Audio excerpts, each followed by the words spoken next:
Thank you very much for joining us on Inside Pages on Metro Television. My name is Adwoa. It's always a pleasure coming your way.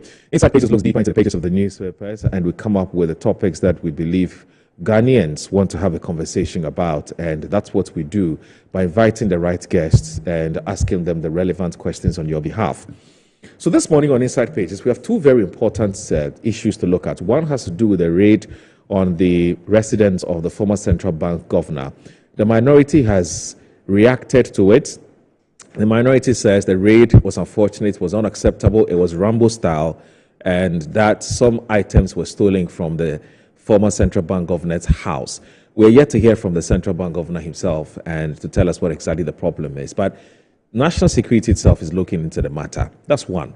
The second issue that we intend to look at this morning on the show is about the media engagements that the former or the three-time member of parliament for the Dom Kwabinya constituency, Adwoa Safo, she's been on a media frolic, and she's been talking a lot about what, in her view, caused the MPP's massive defeat in the last elections. And she's also saying that she doesn't have any confidence in the Professor Michael Quay-led committee that has been tasked to investigate what exactly may have caused the MPP's defeat. Of course, this is more scientific. And she's also made a number of other allegations. All these we intend to look at when my guests join me shortly on the show. My name once again is Adwoa. Thanks for joining us this morning on Inside Pages.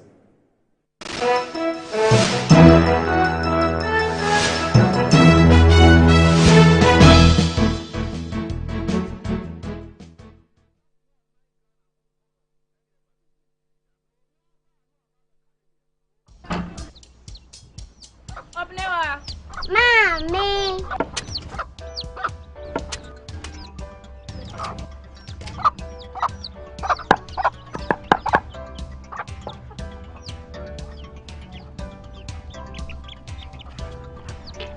Michelle say, fe.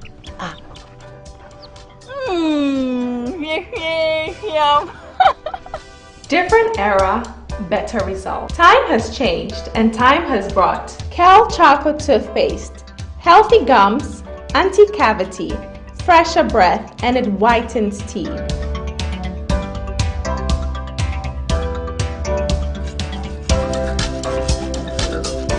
Kel Charcoal Toothpaste, Sankofa, Yenchi, Kel Charcoal Toothpaste. Happy smile. This advert is FDA approved.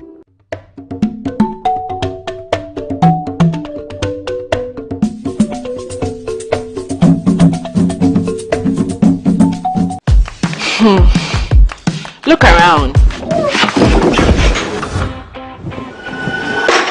Home also need a makeover.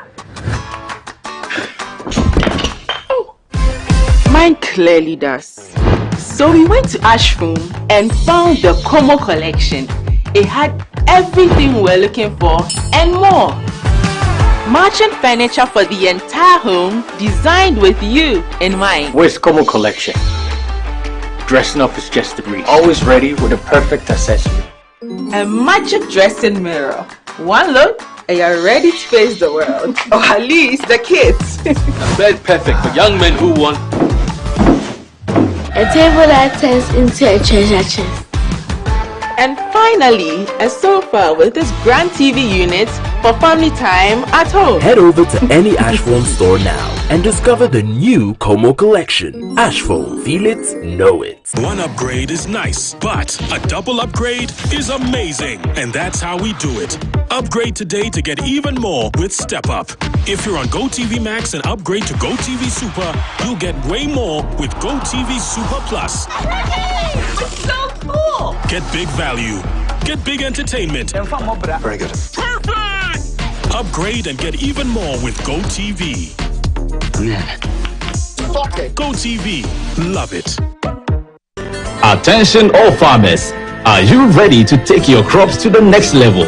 Introducing 3 effective organic composts that will revolutionize your farming practices.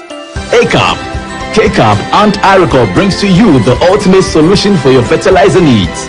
Introducing the ACAP Grade A, K-Cup Equiafo Ajinkwa, and the Irie Cup with cocoa blends, palm blend, and mulch. These are made from locally sourced municipal solid waste, and these are the perfect choice for sustainable farming. Join the organic revolution today. Boost your crop yield, improve soil health, and support sustainable farming practices. Choose A-Cup, K-Cup, and Irie Cup organic compost for a greener and bountiful harvest. For your purchase and more information, call the numbers on your screen. Our products are endorsed by Cocoa Board, Planting for Food and Jobs, and the Ministry of Food and Agriculture.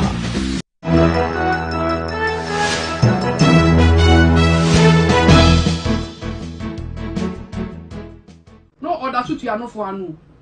Hey, Oba Tampa Bay, and na ne bayale, and that owo nkwanta so. Ye de second be twitwa na obeja abofra ne wo se me di post me di MP enti me hwe me ba nanim na ma jane wo ho na ma ba be di me post oba kan pa ben sa wonye baifu a oba be ne be yesa de oba bi afa ne ho nhye me shoes ni mu na bi sa ho se nka wo a anka wo be ye ba me mo fra no so nyete me pe na me di omkogu wo ba me a sacrifice ni dia mayama party ni tina na me mate amano ni na me mete ha 2012 election e ba yen a we ni see one e de call for family ni ye kokod ye di na na do achi ni ya kokod proceedings na ya ba me o ha na school me mane ko principal ni friend me say obi aba ho so ye driver odidi say o se obefa nkola no e ya mpa ya fa nkola ni manana na me see dey ba me na to so mienu me tina hodin na me ka say me you politically exposed omo papa so you politically exposed inti ebe ye nkola ni interest say ye ni abra ye politics no ye form nkono mo so ye so ye nan sorry dakro entiasem boni because amanyosem na ye no ewudisem ewo ena nti me ma akodi ba bi na mete ha na say akola ni yare akwa me America omu laws no on child protection no any child care no enye bi ni e di agro wa ha no wudi agro ye be di oba e di na ma broni am wa adopted hu ba ni bio kwame na email se ba ku no makohwe na amaba na the principal wo se omu tutu nkola na no itu ma me wei wo ma me ba da bei wo se nkola abrofo wo se ne omu ni nkola adwen di agro o wa ba okoye da adwuma itu onyo ne ma me nete ene one principal the message aba wait the message pe kwame ba ku se me baaye me nua baaye nete wo ba me fie na me te me mpa so a me su na so chafo gina me fie o so wo mo be fa nkwala me su se oba sebe wo boda me su se ta o se se ebe ye why ebe ye iti me hwe na abrofo ni nkasa me so me nya ba tan pa me hwe me ba ntini anye me ba wa approachire my class has a sign. Kwame, na mi susu say ma time wo amanyo ku onimu. Na mi susu say ma time e wo mra hye bedwam. Anka omo nso ebeku say ade a mi komu no, ebetumi ato obi. E na mi di leader no Kwame. Ye MP ba ko mi money din. Ono so ko similar situation mu. Ye dane nsam no saa ma obi ante ho asem da. Esu asem ni bi to Adwoa Safo no. Ye tina bontin ya ne yaka ne ya iti ko Ghana fuwe manja madwuma antu ho ena manhye da so me madwuma wo na babia na me bada no da wo ne nkwakwanta so na ye ka tell so oba no anhwa obe nante anhwa wo nante bio wo ye ba tan a den na wo beye wo kwa wo so ba ewu eda wo nsam wo ye mi anka wo be den wo be di utiri no waja oba ne ho no wa ba be ya ba adwuma na abofra no nyame amoa na ofiri mu a nti mebusu ya mo me be yi o me be yi nti awo with the balance. Those members who were telling us at that time that they were revolting the choice of speakership for Professor Michael Kwe were telling us that if we don't do what they want, they will go in there and vote against him. And during the setting, they would allow leadership to come close. Right. But other members will not come close. So we were closer and we saw exactly what was happening. During the sorting, things were happening, and something had to be done. And that thing was done. At the end of the day, that was around 4 a.m. Right. I was in Parliament then. And you know, the hula baloo that resulted from all this voting process. And then, considering the time at the time, we had finished all this around 4 a.m. And you know the procedure of Parliament. Right. The new Parliament must sit, we must elect a clerk, elect a speaker and his deputies. They have to swear in members of Parliament. Sometimes, you know, we don't even go home to sleep. Yeah. We march straight from there to Independence Square. And that is specifically in our 1992 Constitution, because we cannot create a vacuum that could cause any coup d'etat when there's no, you know, executive occupation of the seat. And so, at the time, leaders there were like 4 a.m.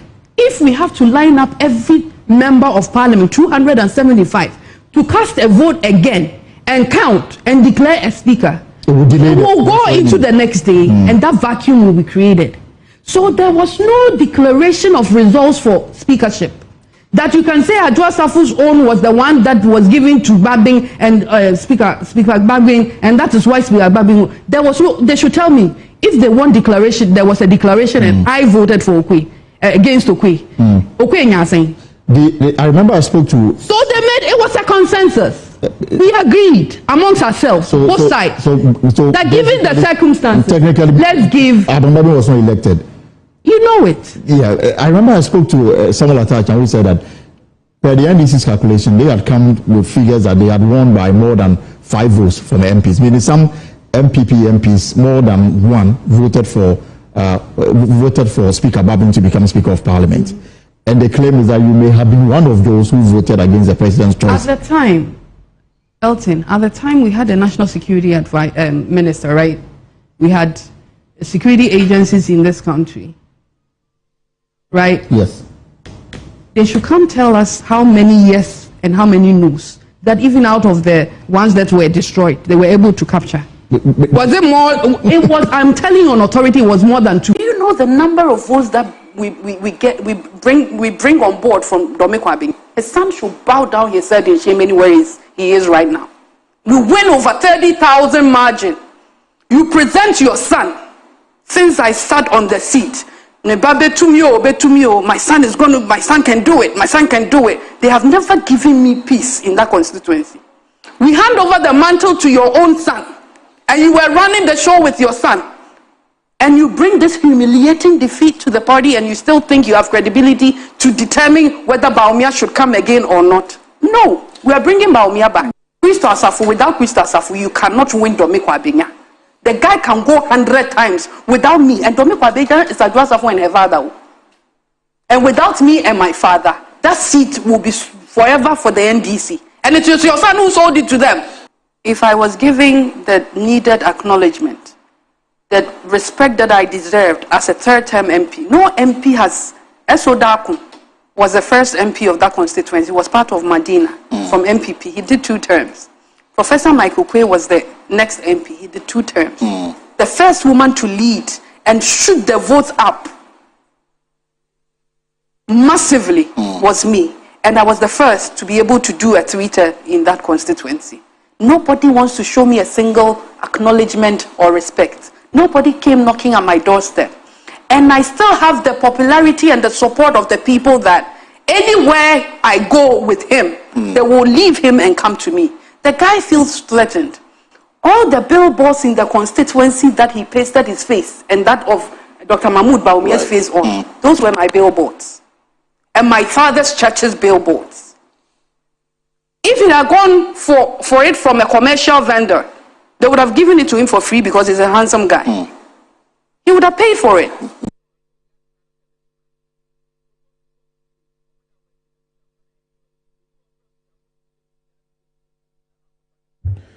So that's an obviously incensed and a very unhappy Sarah Adwoa Safo, who's a 3-time member of parliament for the Dome Kwabing constituency.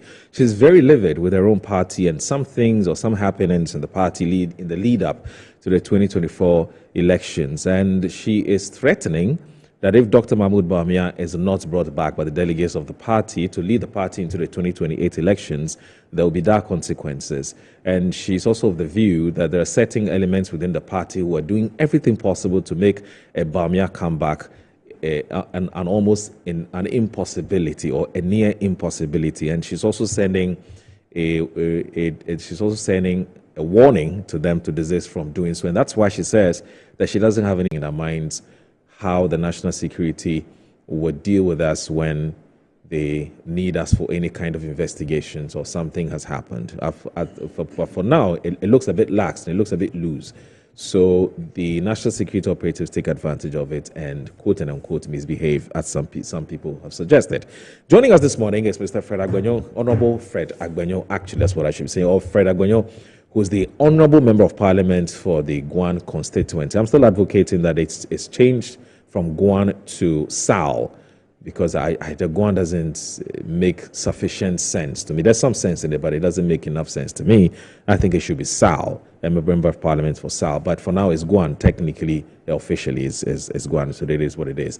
Honorable, good morning. Thank you very much for joining us on Inside Pages. It's a pleasure to have you here. Good morning, Moro. Yeah. Good morning, Council. It's a pleasure to be here. Right. Good morning to the good people of Sal. Okay.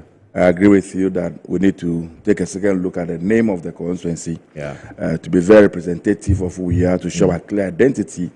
I think that the Sal will do us good. You know, if you Google on the internet about Sal, everybody know the area you're talking about.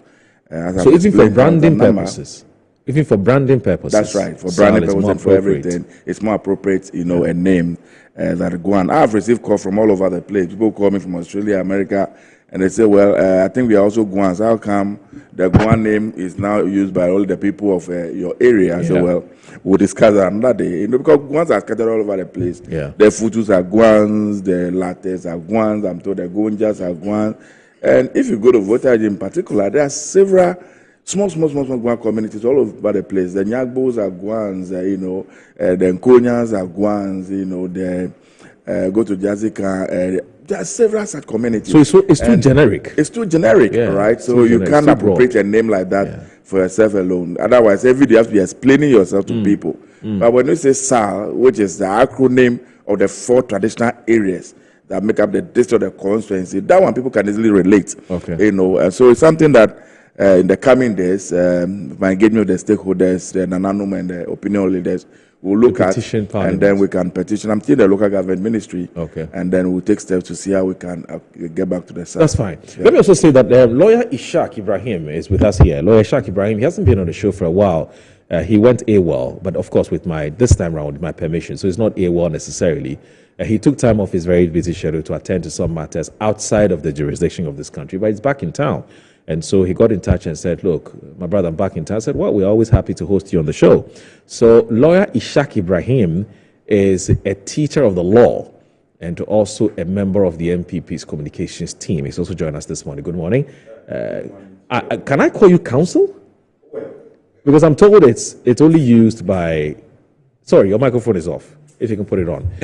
I'm told the only people who have the right to call somebody a counsel persons within your fraternity, so lawyer. I'm not sure whether that is correct, but we usually use counsel when you are in court. You see, the outside court, like this honorable we have adopted in Ghana, outside parliament, ideally, people should not be addressing each other. Hey, if you don't do it, they'll be very upset. But I think it's a typical Ghanaian thing. Yes. So in court, the judge often address you as counsel for so and so, because you counsels them. But outside court, I don't see the need to call anybody. So usually outside court, Ishaq is fine for me. You don't mind? No. I'm not that formal. Yeah. But I would say good morning to you and good morning to the good people of Wale Wale. Yeah. And good morning to the great elephant family and Ramadan Mubarak to all Muslims around the country. Yeah. Of course. So I'm sitting here inclusive and, you know, off air, I was blaming my own brother and friend, Fred Agbenyo, for not even bringing me a bottle of water to say, my brother, break your fast with it, you know. And so he will declare publicly on the show how much bottles of water he intends to buy, so that I can also pray for him publicly and seek for Allah's intervention, because he needs it, especially in the times in which we find ourselves. Anyway, Fred, it's good to see you. Good to see you. It does appear people want to take a bribe to pray for us now. So. you can't bribe God. This is very unfair. No, you should. I think he has said some very lifeless things against me. And my God, please, we need to take him on. Okay. You know. But anyway, back to that. But on the most, let me start off by really. Today is my constituency chairman's birthday. Okay. Comrade Godfred Kofi. Okay. Hardworking. We work very, very tirelessly to deliver the seats. Okay. Let me wish him God's guidance, God's protection, and long life and good health to live to fulfill his aspirations and ambitions, and to continue to lead all of us as the chairman of the constituency. I wish him all the best in his future endeavors. Chairman, I salute. Yeah. I'll come back to you. Fred, how are you dealing with the pressure? Because expectations have been very high.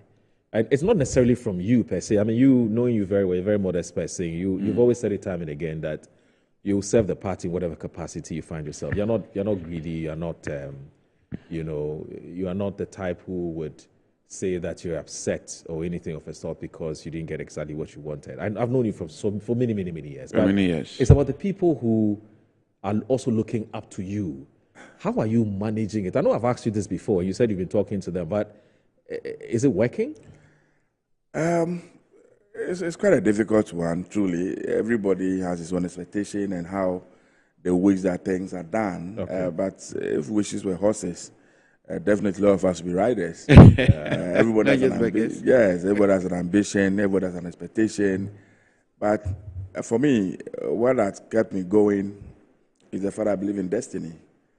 And in the Bible, if you take the book of Jeremiah chapter 1 verse 5, the Bible says, whilst you were a clot of blood in your mommy's womb, I, the Lord, knows you and I've chosen you. That's deep. And this is what has kept me going all these many years. You know, I believe in God's own appointed time.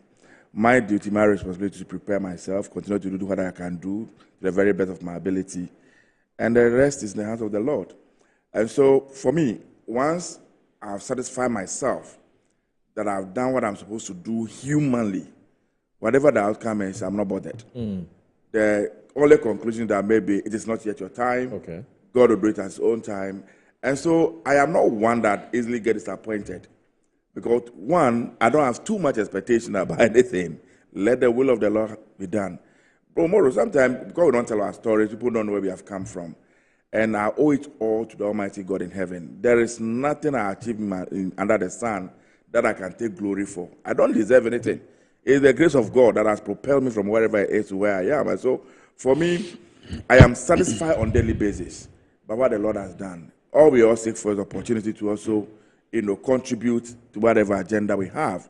All we all seek for is that one day when your name is mentioned, at least people can make reference to your contribution what you did to help society. I tell you, Moro, one of the things that worries me most under the sun, is for somebody to call me and say, Fred, I need this form of support, and I cannot give it. It hurts me so much. Yeah. And sometimes it's difficult to even tell people you don't have, and we go to very long extent to do a number of things that we can't even explain on air like this. So for me, I am very, very happy. I'm very comfortable. I thank Almighty God in heaven. I thank all the people who have played one role or the other in my life. Okay. I will continue to encourage my people. Let's remain focused. Let's continue to work. It's a matter of time, and whatever we all aspire to will come our way. The most important thing is how we can use the space that we are operating in now to advance the cause of the people, to bring about development. Okay. My major concern as I speak to you today right now, I have said this on this very platform. If you go to the entire district, we have only one clinic that we are trying to convert now into a polyclinic or a district hospital, which is situated in Likwe-Bakwa. This hospital, I'm told, was built far back in 1962 or 64, thereabouts. And up until recently, if you go there, my brother, it is terrible. And so when you are sick and you enter the environment itself will intimidate you and even compound your situation. But recently, some paintings were done, at least. You get there, like this looks like a hospital. Major problem you have there is water. There is no water in the area. Prior to the campaign, I've sang a borehole over there. Now I need to be able to mechanize that, get a poly tank, build a structure, get a pump, so we can connect water to the world. It's a major headache for me. Recently, the rains that came, you go to Sandrogo Benoit, the whole school classroom block is ripped off completely. We need to work on it. Likpe Mate School, the main school in the Likpe Mate, the rain ripped off the whole roofing, and the structure itself is very, very weak. The structure is very weak. So the last time I visited the place, some people really would have wished that the whole building is pulled down completely and something new comes up. If we are the land on which the school is sitting, we can put up even a story building to be able to accommodate more people. How we can get these things done? You go to Akwa from in past and they have one clinic, but that the road from the community to the clinic is so terrible, you know. And so sometimes you don't get it. You know, we need to face it. Sandogofi Benoit, they don't even have a lab. And so to do basic, you know, tests so that I can give them treatment. We need to be able to face it. Akpafodo had the same problem. Akpafodo, I was there last week, and a whole clinic, we don't even have a maternity attached to it. And so anytime our mothers are in labor, they have to come all the way to Ohwe. And the road is terrible. You can imagine, I've shared this experience before where I met a taxi stuck in the mud with a woman in labor in the car. They were giving her a drip, and the car could not move. You know, all of us have to roll our trousers and jump into the mud to be able to help the taxi out. And so that's the situation we are talking about. Last 2 weeks when I went, I had to quickly mobilize some money and give to them to start, you know, the maternity ward attached to the clinic. But we still need more money, you know, to be able to do it. And so we will continue to appeal, corporate Ghana, anybody touch, we want to come to our aid. Guan is a neglected area, truth be told. And trust me, I wish my council will follow me one day to the place, or maybe with your cameras. Then you appreciate the enormity of the problem I'm explaining. So that for the past 8 years or so, there is no single thing you can point to that this government intervention within the whole area. Nothing. There's nothing. The only thing that is giving us a little bit comfort is that prior to election, 2 weeks elections, these drip machines came in and they tried to do a few roads. But now that the rains have come, because they were not done well, they were done hurriedly, it becomes so muddy. You can't even plow the roads again. And so we have huge challenges within the area. I'll continue to appeal to government and the rest. We don't have most of the institutions that are supposed to be in the district to make it more functional. We don't even have the institutions. And the problem I see every day is housing. So I was there for the 6th March, and Education Directorate, we had to rent somebody's house to use for the purpose. And they don't even have a car. They don't even have a bicycle. And the woman who was, you know, posted to the place, she came in the office. There's not even a chair to sit on, not even a table. And so quickly I had to arrange some money for them to go and buy some table and chairs so at least they can work. How would somebody work in an environment like that and be efficient and effective? So in the educational sector, in the health sector, road infrastructure, agriculture is the main bane of the area, but of course it's reduced to this catalyst and whole thing. Nothing, the youth are so disgruntled, and it breaks my heart anytime I move around. The others near the cocoa tree somewhere, and all they do is to play cars. There's nothing really going on, you know. And so I believe a number of interventions outlined a manifesto that we will try and lobby and make sure some get to that area. But whilst at that, we want to still appeal to anybody who is touched. Let's talk to Chairman Zoom Lion. Come to my aid. Come and give me some 10 boreholes. You know, in some you go to Likpe Nkwantakpoji, they don't have water at all. Oh. You know, you go to a community like Likpe Avejeme, there's not even a basic school. And so you see 3 years old, 4 years, 5 years, they have to walk from Likpe Avejeme to Likpe Mate to be able to access schooling. And so when it is raining, look at this young people, the rain will beat them all through. If it's the sun all through. You go to Akpafu, Sokpo, they don't have a school. From Sokpo Township to Akpafu Adoko, which is the nearest community where they can access school. If I'm not exaggerating, like almost from here to close to Legon. And this is the road the children have to walk every day. So at least a 6 classroom block to hold them at the basic level is needed. So we need a school in Sokpo, we need one in Avejeme, we need one in Likpe Alavanyo. They also don't have a school at all. 3 communities, no school at all. Electrification issue is still a problem. You know, we need to be able to expand electricity to other communities. I visited one community recently about that. They live, if you go there, they do a lot of cocoa farming. The population is huge, but we don't even have access routes to the community. So they work every day. we need to be able to cut a road to that community and really go and get them a borehole, because largely they depend on streams, for their water needs. And during Hamatan, because of all this poor farming season, cutting down of trees and all that, the rivers are all drying up. And so you get there is no water for them. And so the Guan constituency, the baby constituency, the new district that has been created, it needs to be treated like a special child in a class. That is not really up to the task. At least you should be giving particular attention to be able to catch up with other adjoining community. The good news is that we have huge tourism potentials within the area. If you go, we have ancient caves. For instance, in Lake Todome, we have a Table Mountain. I don't know if you have been to Cape Town in South Africa before. These are Table Mountain. People do paragliding. People travel all over the world to the place. We have a beautiful, plateau, Ghana to go plateau, that we can use for the same purpose. Go to Akwafutoji. We have ancient caves over there. We have a talking river. We have some, waterfall that need to be developed in the area. So the potential for the area, we have huge land, parcel of land for, it's a rainforest. And so when it comes to agricultural activities, so much that we can do. I want to promote a special animal husbandry. And I tell them every day that where the water has gotten to, you can't do just one thing and survive. If you're a teacher, you are a nurse, you are a cocoa farmer, you should still be able to do some animal husbandry by the side. I want to encourage people to go into fish farming. I contacted some people to come and train us. And Moro, for them to give you training, and then to help you to get this pond, the one they use trampoline to do it these days. Yeah. And then they'll give you fingerlings, about 1,000 fingerlings, and some feed. It's going to cost you about 35,000 Ghana cedis to do one. Okay. And if I'm able to do at least 10 or 15 for a group of people to manage, within 4 or 5 months, the fish is ready for market. You can harvest it.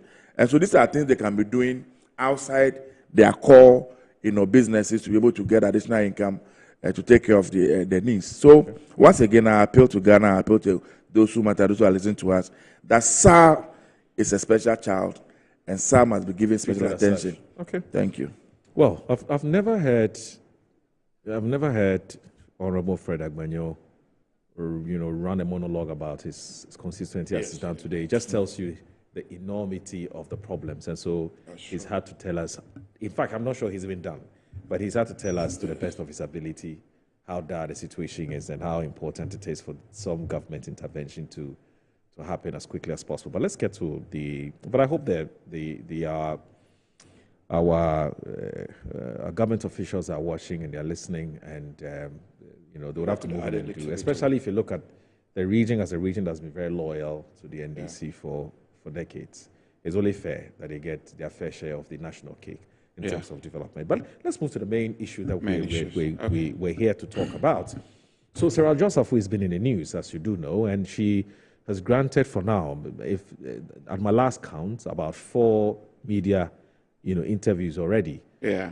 She was billed to speak to Kesben and GH1, but they were cancelled at the last minute. In fact, what we heard was that there was a siege in her home by 3, apparently 2 top officials of the party who went to her house and stopped her from coming out for that Kesben interview and, for that matter, the GH1 interview. Yeah. Now, there are 2 schools of thought that have come up. One is saying that allow her to purge, whatever issues she has within her, because it would only help the party, help her to heal and help the party to heal. There's also another school of thought that says the more people talk, the dirtier the MPP's leaning is washed in the public. Where do you stand on this? And what do you make of everything that's happened? I'm sure on your platforms, there's all kinds of conversations that help me capture the mood within the party. From what you've heard in terms of, or in relation to Adwoa Safo's, effusions, for want of a better word. Thank you very much, Imoro. I think as an MPP member, this is a very delicate issue. Okay. It's even more delicate in view of the fact that the General Secretary of our party have issued a statement urging all of us to restrain ourselves and not to say anything that could potentially damage the party further. And I think Adwoa Safo herself have reacted towards this. So I'm going to tread carefully. But what I would say is this. As a student of law, especially when you argument from democracy. In a democracy, if you do not allow free speech, it is very, very difficult to really politic, because it's a marketplace of ideas that really help us. And I think the final argument he put forward for us to allow free speech is argument from self-fulfillment. Some people just need, the speech itself is an end in itself. It gives them some level of satisfaction. So I do recognize that it's not just Adwoa Safo. All members of the MPP, all Ghanaians should have some level of free speech. But having said that, I also need to recognize the fact that some speech can be very harmful. And if it is harmful, the party may tell us to exercise restraint. Let me explain why I meant by this. I remember when we lost, within 3 days, with the communication team, met the vice president.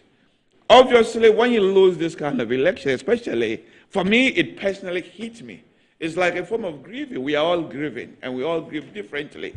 So when people were airing their voice, the vice president urged us to wait till the report comes. Because yes, almost all of us have ideas as to why we lost this particular election, especially to what I would personally call the incompetent one. Because for me, some people said they knew the results was going to be that way 8 months back. Me, it came as a surprise to me. I genuinely believe we're going to win. So I believe we are all grieving. People grieve differently. I remember when we lost my grandmom's sister. My uncle reacted by setting the house on fire. Some people reacted by reciting the Quran. Some people grieve differently. So I would want to urge my party to realize that some people grieve differently, but also urge members to really exercise restraint, because from the number of people who have spoken so far, I do agree with the General Secretary that if we don't do it in a controlled way, we may actually destroy the party. And almost every election when you lose, or whatever disaster always befalls you, you need to do so in a very careful manner, in a controlled way. If we do not do it in controlled way, apportionments of blame might lead to us destroying what we really, really need to rebuild. Because Ghana needs a strong, powerful, alternative party that is always ready to take over. And if we kept doing it very openly, nevertheless, as I said, I'm not saying we should shut people out completely. But let's have an avenue where people could go. Maybe Truth and Reconciliation Committee. Because what Adwoa Safo is saying, if you have ever contested, especially I have some experiences similar to her, and other people have similar experiences. Look at Yendi. Yendi is more or less like a safe seat for us. Why have we lost it? When a former, our Prime Minister Kebuze said, is now in the hands of the NDCs. I struggle to understand them. So I do agree with her when she makes some statements about the way we run our internal election. But it's not just the MPP, even the NDC. The internal election sometimes can be so divisive. So, for example, she cited about the party executives. Yes, it's very true. I myself, when I contested for the Walwale primaries in 2000, you obviously, the process, you will not be happy with it. And as English people said, even a dog knows the difference between being kicked and being tripped upon. You could see the party machinery getting towards somebody. And yet we are all pulling resources. Those days we paid almost 53,000 as filing fee. So when you see that part of your filing fee is used to aid somebody, it can create so much disaffection. And if you're an individual who cannot internalize this and look at the common good, you may work in a way that might destroy the party. So when I heard her spoke about those pain, we need to understand her. And as part of coming back stronger, we will need to reform. Especially, the good example I was giving you, when COVID-19 hit, the General Secretary issued a directives and said, look, you need to hold this election at the electoral areas They defy the General Secretary's directives. And party executive will just do whatever they want to do.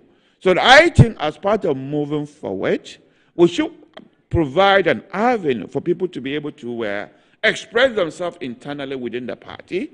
And then those reforms will be taken on board. So I would urge Adwoa Safo. I mean, the way she spoke, you could see she's going through a lot of pain. And other people say she hasn't campaigned. That is not true. I don't know about Dominic Kwabin constituency, but I've seen her at the national level campaigning. I've seen her. I was part of the vice president in some part of northern region. Savannah region, I have seen her. Northern region, I have seen her campaigning with us. Northeast region, I've been with her to Walewale, Nalelugu, Bunkurugu, Yunyo, and some parts of Charpone. And not just once, several times. She has actually campaigned very, very hard. So I think people like that, that's why, yes, I do see the concern the General Secretary is expressing. But I think she should not be penalized in any way. They should call there. We can find a way to reconcile ourselves and move forward. Because at the end of the day, believe it or not, I know some NDC are very excited today. But even NDC to succeed as a party and as a party in government, they need a strong opposition to push them. Sometimes if you don't have a competitor, you might even relax. Especially as we're going to talk about this security situation. For me, people say Mahama have started very well. Someone coming from Walewale, I can see problems from the very beginning. The security situations, like for example, from the very beginning, the people of Walewale have been shortchanged. An unfair curfew has been imposed on us. Something I cannot even comprehend. Because if something is happening in the night, what is it? I mean, if something happens, events happen in the day, then you go and impose a curfew in the night. Especially when you have your parliamentary candidate who is threatening to impose curfew on us for no other reasons. So we need a strong opposition to be able to keep them in check. And if we are fighting among ourselves, destroying ourselves, knowing very well that the CPP is almost dead, the PNC is almost dead, and if we tear ourselves into pieces, Ghana will be shortchanged because we'll have a government who will be relaxed. Recently, I saw one of their ministers saying that they have already achieved 50% of what they said they are going to do. Really? And we are in this situation, and you've already achieved 50%. It means that the NDC do not even know the task ahead of them. If they say they have already achieved 50% of what they said they would do, 50% of what? So we need a strong MPP.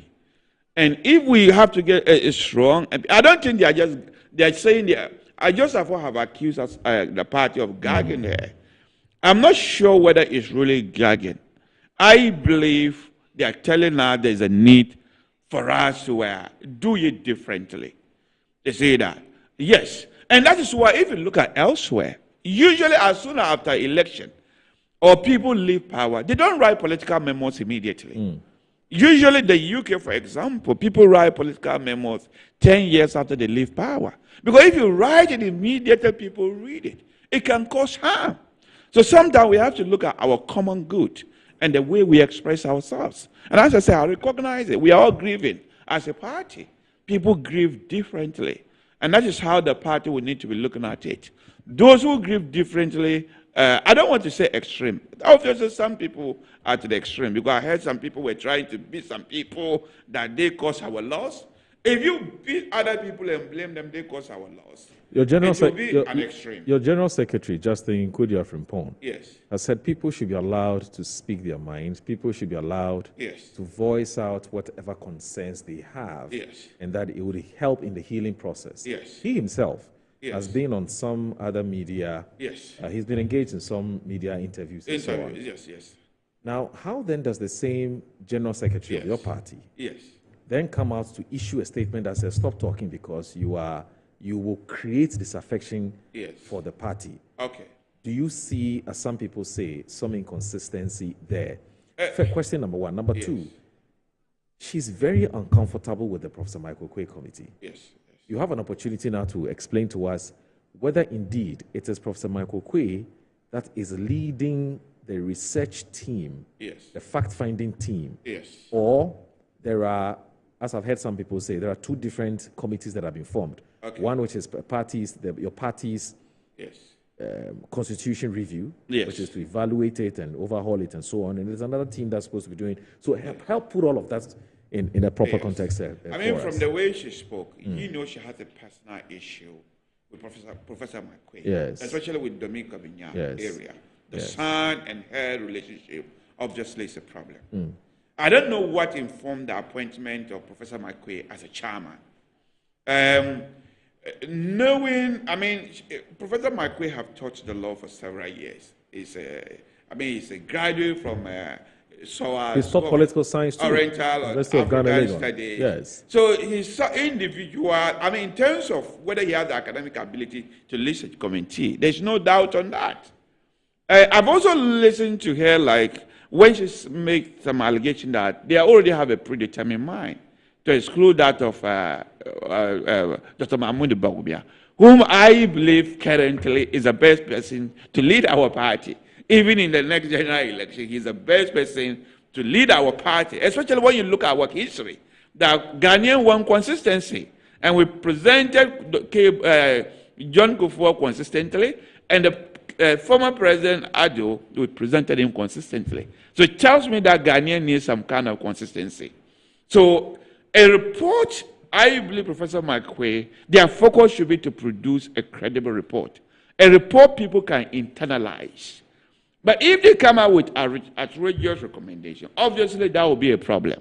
But as I said now, I don't have enough information to think they are going to do otherwise. Okay. But the point I want to make is that he's leading the inquiry across the country, not Domingo Binya alone. All right. Obviously, if they were saying he should lead the inquiry on Domingo Binya alone, then we'll have a problem because he has a horse in the race.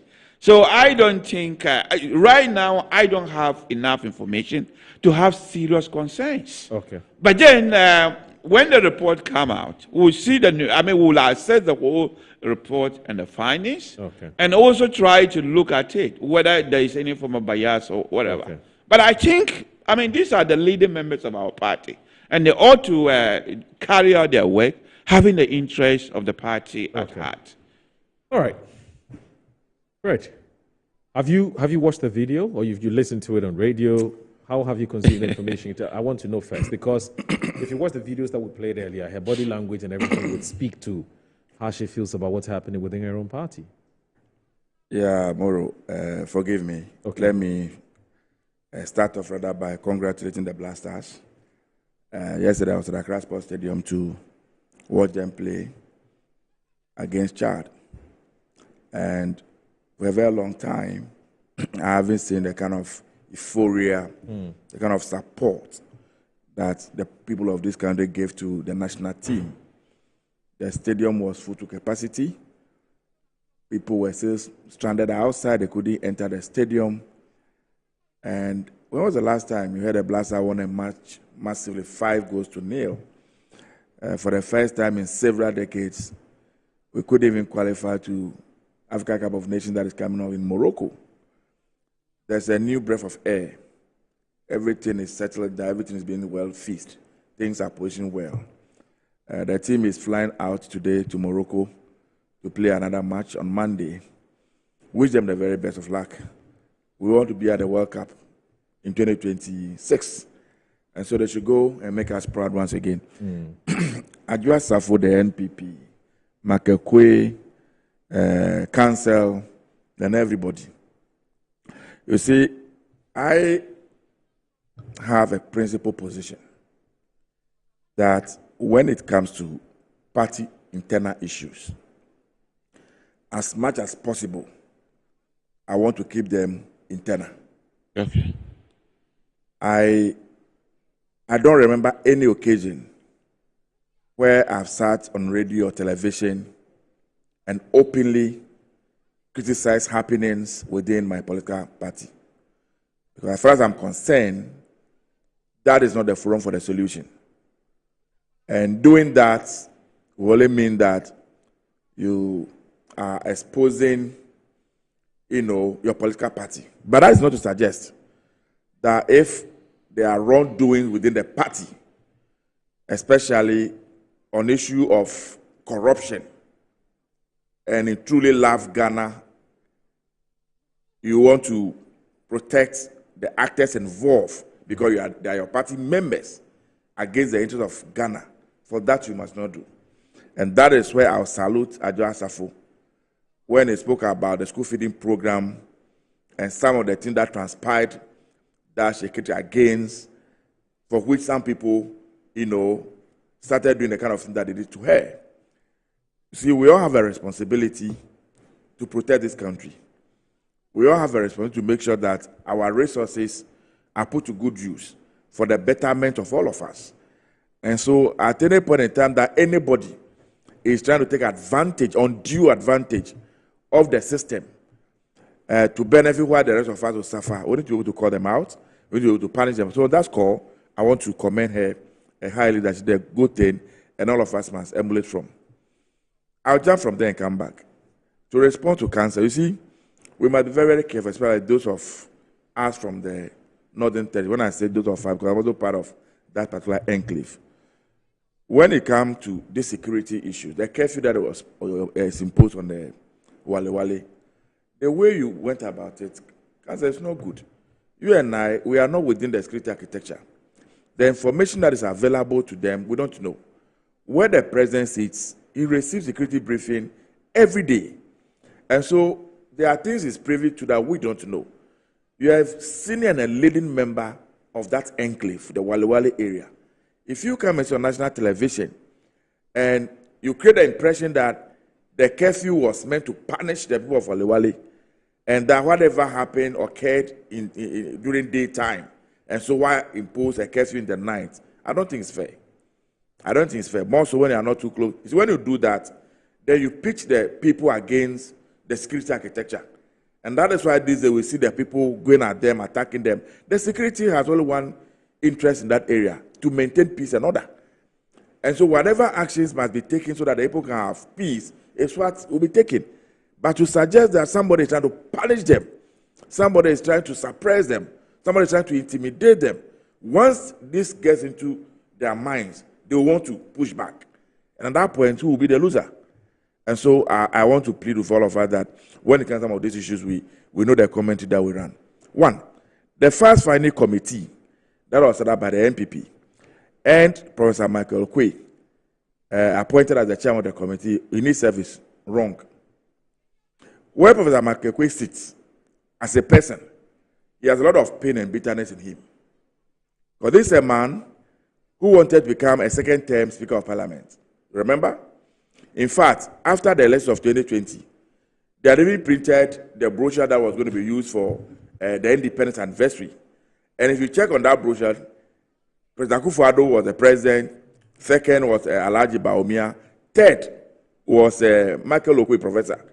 And so when it happened that the current speaker beat him to it, they had to quickly go in the night and put an iPad to cover his picture. And they printed Right Honorable Agbagbe's picture on it. Where he sits is bitter to the extent that his own people betrayed him. That some of his people didn't support him or that voted against him. So how do you put a man like that to be the chairman of a fact-finding committee? Yeah, but the expectation is that he can rise above it. He hasn't demonstrated that. Why? If you listen to Adwoa Safo, yes, he's a very senior member of his political party.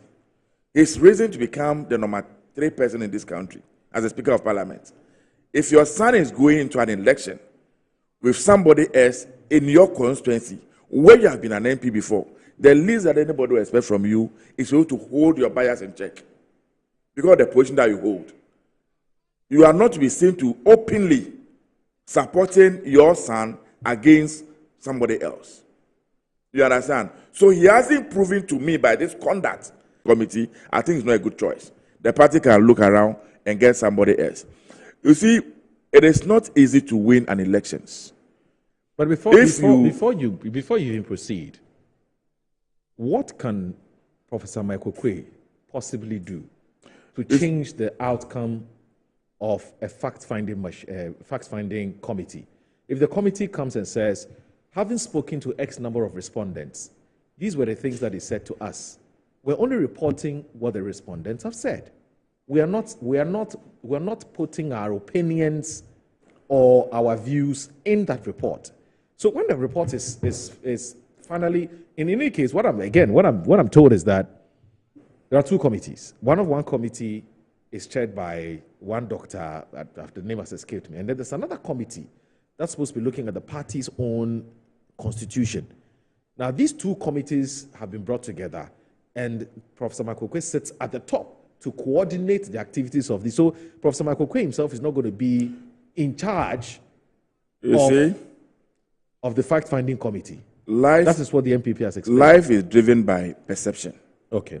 Oftentimes not the reality. Do you understand? Right. And that is why, even in corporate setting, once you have a personal interest and issue, even in the legal system, the court, the expectation is that the judge will excuse himself. Is that not the case?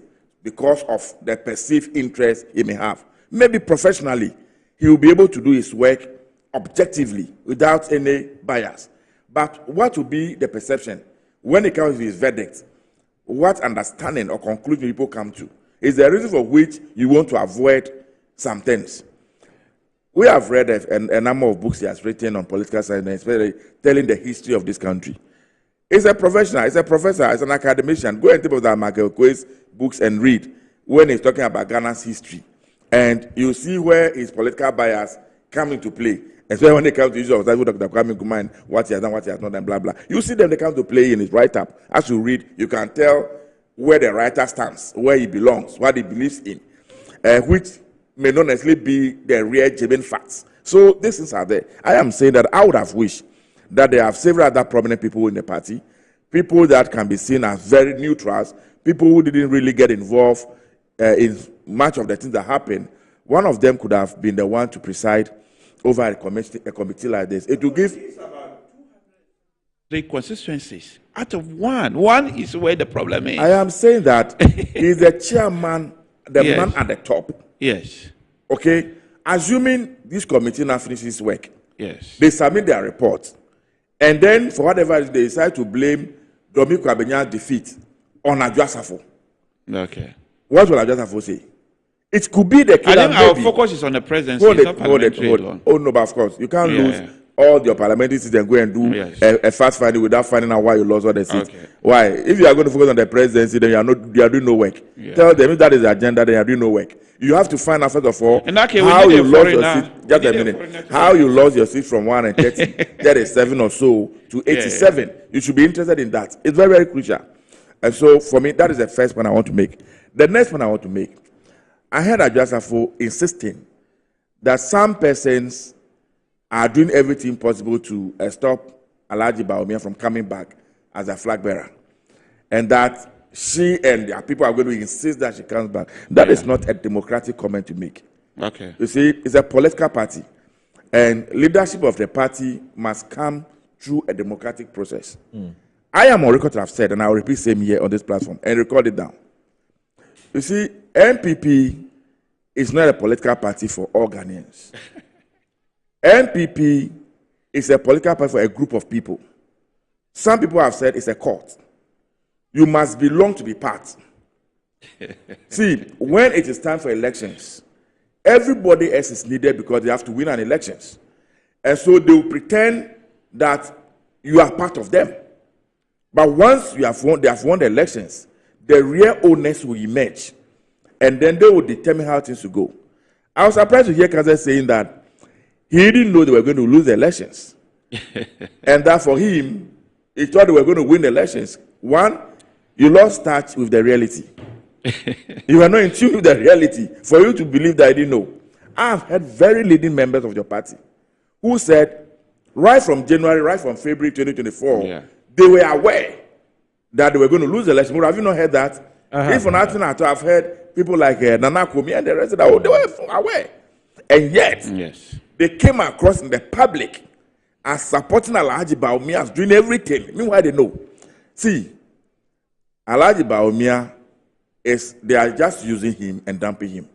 There's a mischief that you see in every political party, and I tell Doc, you should know, Prof, you should know this. Yeah. Politics is about orchestration.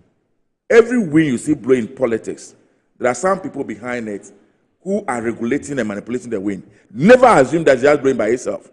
There are people, architects. Are you suggesting that Sarah Adwoa Safo is not doing this on her own accord? There are people behind this. Very powerful. Well, my argument for now is not Adwoa Safo, but you can look at that conclusion. I have no problem with it. The point I'm making. See, Arema Aliyu Mahama. Yes. When they brought him in. Yes. Yeah. And he became President Kufuor's vice president. When they were going for the 2007 Congress to elect the one who took over from President Kufuor, out of about the 17 candidates who put themselves forward to contest, I think he placed about almost 10 former vice president. And so it's heightened the perception, if it is real or not, I don't know, that NPP belongs to a section or maybe some part of this country. And if you don't belong there, you can never be a leader. And so in order to cure that mischief, we know we are going to lose the elections in 2024. We have done all of our research. So, you know what, guys, let's hold our fire back. Let's throw Bawumia in. Let all of us pretend that we are fully supporting him, we are behind him. When he goes, he's going to lose. When he loses the election miserably, we'll come back and tell the world, you know what, we'll give him all the opportunity, we'll give him all the support, we'll give him all the logistics, but the guy is simply not up to the task. And so we cannot send him in 2028. That is the agenda. And I am not a prophet of doom. Mark it on the wall. He will not lead your party to 2028 elections. No.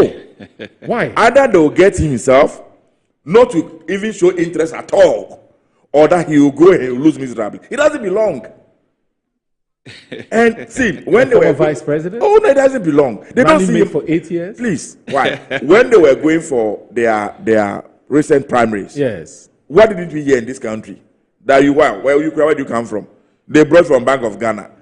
They became even a running before you give you a party card. You are never a party member. We had all those things from very, very senior people of your party. Didn't you hear those things? And so I am saying to you, was the one who was saying. People said all these things. That you came. I was even a general secretary. I even gave you the party card. We don't even know you in our stock. And go and check his history, check his family history, check his brothers and the rest. They are from NDC. They are NDC members. Right. How he went to study and everything. NDC. We know the history. The point I'm making is this. Yes. It's just, let's use him to cure mischief. They have used him. See, this narrative is a fact that, see, Bawumia 1, we don't see you as an MPP person.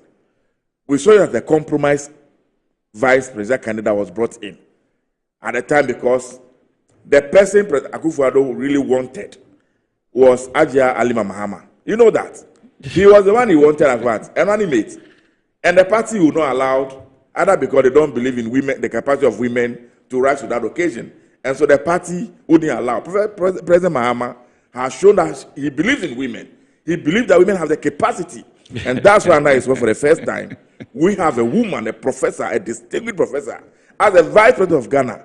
When they got the opportunity, they didn't believe in the Ghanaian woman. Okay. They didn't believe in the ability of the Ghanaian woman. Well, let's do this. Let me learn on this. So they silent the Ghanaian woman. Wait, let me learn. They silent the Ghanaian woman went to the extent that they brought somebody who does not belong to that stock, who does not belong to the party, who doesn't even have a party card, and imposed him because they didn't believe in the woman. Okay. So the point I'm making is this. I believe in multi-party democracy. Yeah. I believe that Ghana must have, more than one political party. It is my wish that all the Nkrumah's party will come back together and you have a third force to put the two of us in check. Because sometimes there's this perception that, after all, if I even go to opposition after 8 years, I'll come back to power whichever way. And so when we get power, the seriousness that we are supposed to attach to the governance, we don't. Because we know that worst case scenario, 8 years, I'm back into office. Okay. But if you have a third force that can win political power, so that when you go into opposition, you can stay in opposition for 20 years, 25 years, 30 years. The next time you are given the opportunity, you will live up to your bidding. You will do what the Ghanaians expected of you. And so let me conclude by saying that Adwoa Safo is not the only person that is bitter. She's not the only person that is angry. Maybe she has been very, very courageous to tell her story. I just watched a video. Apparently, she was supposed to be on Kesben FM for another interview. Yes. And my good friend, Apenyo Makin, the minority leader and the rest, went to block her and prevented her from going to talk. Why are they gagging the woman? Why don't you want the woman to speak? The woman is bitter. General Secretary earlier has said that allow people to vent out. And it's a healing process. Now the woman opens her mouth, you say you appear for a disciplinary committee. What are you doing? All right. What is this flip-flopping? Okay. Why are you gagging people? Let's not flip-flop. This is now propaganda. Let's not flip-flop. Let's not flip-flop. Let's not flip-flop with the time to sell and to make money. So you're watching Inside Pages on Metro Television. Please stay with us.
Step up with DSTV and we'll show up by giving you more incredible entertainment. Going to have a little fun. Upgrade your subscription between the 13th of January and the 31st of March and get an even higher package for a whole month on us. Buckle up, here we go. There's nothing better than putting a little bit in but getting a lot out. Time to boost some office morale. Incredible! When you want to build a future, you gotta know what you want. Step up and we'll show up on your home of entertainment, DSTV. I'm a brand manager. Of course, I accept only quality and affordable printed souvenirs for my promotional campaigns. I'm the head of academic affairs of a very important institution in Ghana. Of course, we only deal with quality, reliable printing companies for our institution's printing materials. I'm talking about appointed time printing. Appointed Time Printings. We take pride in our extensive print scope that transform your ideas into captivating visual masterpieces. We delve into the core objectives and vision of each print project. Precision printing is at the heart of our printing process as we meet your tight deadlines. Our rigorous inspection, color verification, and overall printing excellence are assured. 20 years of printing excellence. It's always a pleasure working with you to create a vibrant, dazzling printing experience that gives you a masterpiece. Appointed Time Printing, your world of quality and affordable printing.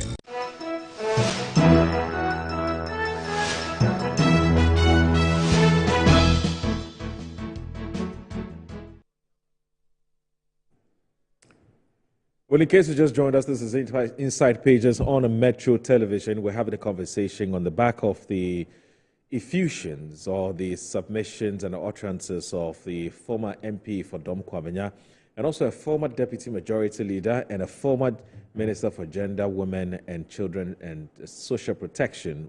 That's Women, Gender, Children and Social Protection. The Honorable Sarah Adwoa Safo. She's been on some media frolic and she's been engaged in the media and talking to the media about what she believes might have cost the NPP's defeat in the last elections. But she also is not confident in the Professor Michael Quay-led committee that's looking into the cause of the party's defeat in 2024. She's also threatening that if Dr. Mahmoud Bawumia is not returned to lead the party in the 2028 elections, there'll be dire consequences. And so that's what we'll be talking about. Shortly, we'll be visiting the residents of, in fact, he doesn't live far from here, so we'll just perhaps just walk and go to Dr. Addison and Addison's home and check out what has happened since the raid by the National Security Operatives, where the Majority Leader has had to apologize one more time because this is about the second time since the NDC assumed office. There was one in Ken Oforiatta, who is the former Finance Minister, and now Dr. Ernest Addison, where his CCTV was tampered with. So there's quite a number of issues to look at as far as that matter is concerned. But I'll take your concluding remarks. Ishaq Ibrahim is here. He's a law teacher and also a member of the NPP's communications team. So brief rebuttal. Are you in NPP? Yes. Nothing about brief you rebuttal, looks like and then we NPP. can move on. Yes. I mean, I enjoyed the last part of Fred. Yes. I believe that most Ghanaians would Okay. I mean, I enjoyed the last part of Honorable, and most Ghanaians would agree with me that the last bit he was doing propaganda. We've heard time without number from the NDC that Dr. Mahmoud Bawumia would never become the flag bearer of MPP. They are going to use him and dump him. He's a northerner, he's a northerner. When the MPP did it, then they shifted their gear to somewhere else. Again, they are very happy of what is currently happening in MPP. And this is a more reason why we must all exercise restraint so that internally we can do a true reconciliation where we go wrong. And also we'll arrive at the facts and deal with the facts. And let's be aware that they are going to do so much mischief. They're going to throw dust in our face, come out with all sorts of excuses. As I said, I believe, regardless of the outcome of this research that they are going to do, I believe Dr. Mahmoud Bawumia is the best person to lead the MPP 2028. I believe so. I believe so because of the history. The history tells me that Ghanaians want consistency. I don't want to prejudge the outcome of the report. But those doing the report, those talking to people know very well that if there's any form of bias, people realize there's a bias, we will not be able to internalize it and accept it. So I'm very sure, and I don't want to prejudge it, as I said. And let's be aware that the NDC will do mischief because they have every reason to do mischief. But I want to remind the NDC, you need a strong opposition party. If you want to achieve, Ghana needs a strong opposition party. I also want to touch briefly on the security aspect Honorable have said. Look, it's a common standard excuse, not just in Ghana, everywhere. Oh, the president have access to information you don't have. The president are in touch with the security services you don't have. But I want to remind Honorable that we equally have a common sense. There are some common sense that tells you that this decision is a wrong decision, immoral. What informed national security of the president or whatever, where you have to even impose a curfew? Before the curfew period even starts, you chase somebody pushing their donkey. You chase them, track them, beat them into unconsciousness, and then you revive them and then kill them. I mean, what national security informs that? And it's not just even Wale Wale. Let's just not confine it to Wale Wale. You hear your colleagues, member of parliament, talking about Garu. Just beating people when the danger is already gone. You cannot even use self-defense as even an excuse. So there's a better way of doing things and there's a bad way of doing things. What informed the president that 9 times will be, what is it? Explain to Ghanaians. This is a democracy. What we are reminding the president is that, look, the Constitution gives you those powers. And remember, we also have Chapter 5, Constitution giving fundamental rights to citizens. And you need to uphold the Constitution, not just your powers, where citizens have presidential, fundamental. 5646. That's the text and WhatsApp line. Don't call, please. Just send us a message. I guess we can move on now. But why? I have to respond to what I just said. Please. You see, I am surprised that cancer thing what I did was a propaganda. Well, but I leave that to the jury. The jury is out there. Ghanaians are listening. They're watching. I believe they have spoken their minds, and everybody knows what is happening in your party. When we're young, anytime you have saw on your leg and they ask that they should do it for you in the night, those there was no light in the village. Sometimes you go and put another leg, you stretch another leg to your grandmother, and the womb is on the other side. It's your own business. Let it rot away. You can pretend that there's no issue in your party.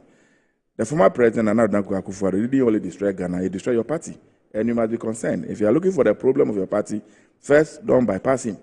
He is the one, that's not the NPP that we have always known in this country. He is the one that destroyed Ghana and destroyed your party. So he's the one you should go looking out for. 2, this Garo issue. So are you suggesting that what is happening in the Wale Wale, the president is rather against the people, He that they is. are fighting among themselves, they are attacking themselves, and the president moves with the security to maintain peace and order.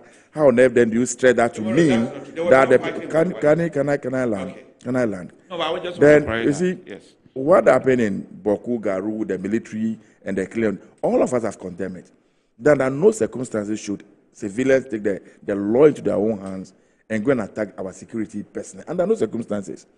And we have also condemned that old way of approaching things, that anytime an officer is attacked in court, then they have to, move in with their force and their might and beat everybody inside up. I don't think there's a good way to do it. One person cannot commit a crime and then innocent people will pay for that crime.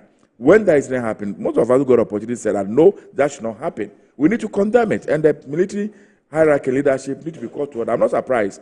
As we speak now, the entire security architecture at the top has been, changed and been removed from the place because maybe they've not inspired enough confidence that they can do the work that they've been asked to do. We are in charge. President Mahama cares for the people of this country. He cares about the peace and security of this country. And so he will not sit back when he sees danger and pretend as though there's nothing at stake and allow the country to be thrown out of gear. So once again, last one, to say that we are happy what is happening in your party. How can we be happy what is happening in MPP? As I said, I'm a multi-party democrat. I believe in multi-party democracy, that we should have more political parties. I don't wish that NDC remain in power forever and ever. One day, another party will come into office. And so until your party is up to the task, how are you going to come to power? But we are saying that this current MPP we have is like the Egyptians we saw of old that we never want to see again. This type of MPP that we saw in 8 years, Ghanaians never, ever, ever in our history want to see it again. You must go and transform and repent and change and reposition yourself.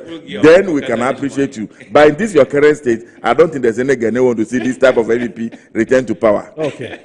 Let me read this message briefly, and then we would move to our second topic. So again, let me remind you that the WhatsApp line is active, 0249155646. Please do share your comments via this number.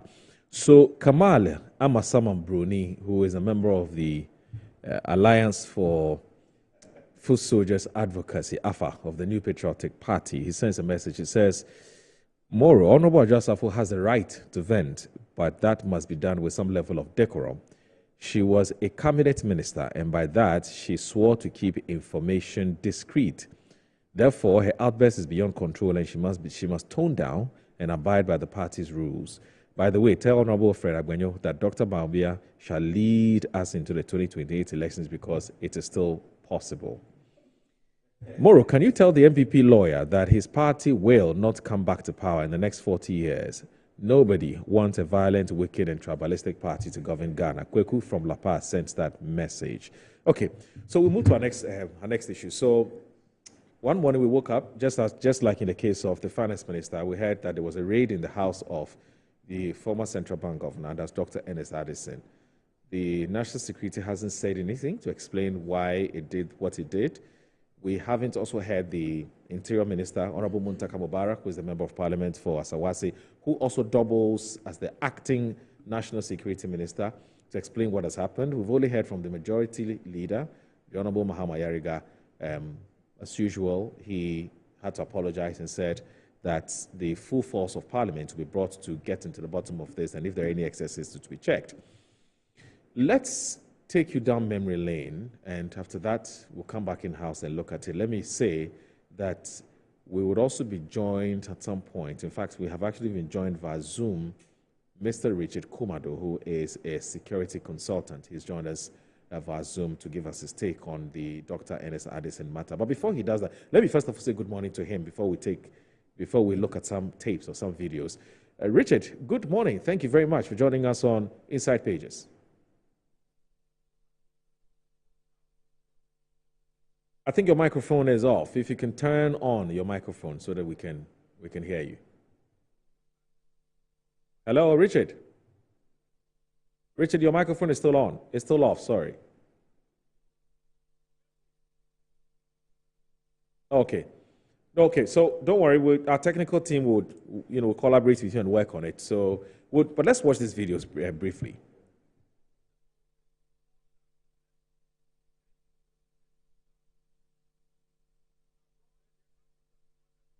specifically at dawn yesterday, specifically at 5 a.m., Mr. Richard Japa was at it again. This time, he led armed men to the residence of Dr. Addison, the former governor of the Central Bank. According to Japa, he had a warrant to search the premises of Dr. Addison at his Roman Ridge residence. Again, when Dr. Addison inquired from him, he told him that he was looking for a vault, which to them the man had some money, cash in it. They forced their way, overpowered the security, and entered his premises. This Rambo style approach must cease. This is the first time in the history of our country that a governor of a central bank is being subjected to such a treatment. Very traumatizing. In fact, at the end of their raid, they could not find anything. Unfortunately for the governor, some 10,000 cedis on his bed could not be found. So some of these hungry party foot soldiers that they use, who parade themselves as national security operatives, after all, perhaps not even being paid, and they use this opportunity to steal. The governor's wife's earrings and necklaces were also not traced. They couldn't be found. In other words, those operatives stole these earrings and necklaces. So an amount of 10,000 Ghana cedis was stolen from the residence of the former central bank governor, as alleged by the minority leader Alexander Fenyomaki, and also some jewelry that belongs to the wife of Dr. N.S. Addison. But that's his claim. We can't independently substantiate that. Mr. Richard Kumado, let me start with you. Good morning once again, first of all. Morning, Moro. Good. I hope you're doing very well, sir. Yeah, I'm fine. Thank you. Right. Let's start with the claim or the allegation that was made by the minority leader that an amount of 10,000 Ghana cedis was stolen from the residence of the former central bank governor, Dr. N.S. Addison, and also some necklace that belongs to their wife, his wife. Question people have asked is that if indeed this has happened, why isn't Dr. N.S. Addison telling us? Why is it taking the minority leader to tell us about what has happened there? In any case, the former central bank governor, strictly speaking, technically speaking, is not supposed to be a member of a party. Is supposed to be a technocrat who has been appointed into that position. So why is the minority, MPP minority, taking up this matter? Where do you stand on this issue, even before you look into the event in general and what you make of it? You introduced me as a security consultant. It means I'm a technocrat. And I'll leave that one to my brother, Fred Agbenyon, and my brother, the lawyer in the studio. They can do the NDC and MPP politics. But if you drag me into the political arena, then I'll say the source you are quoting is not somebody I trust. My grandmother taught me not to deal with personalities, but she always deal with principles.